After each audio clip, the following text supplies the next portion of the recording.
Зошто од истрагата изоставен Томо Донев, кој од несреќата повеќе од година дена е началник за криминалистички работи во Кочани?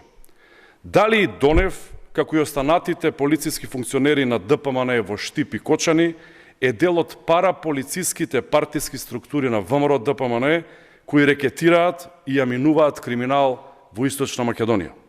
Дали Томо Донев е изоставен затоа само што е член на ВМРО ДПМН и редовно ги посетува состаноците на партијата во Кочани?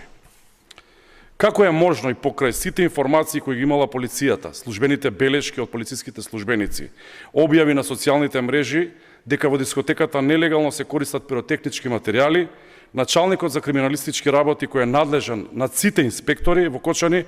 да не одговара за катастрофалниот пропуст на полицијата кој доведе до ситуација во која 62 млади луѓе го изгубија животот, а 200 беа повредени?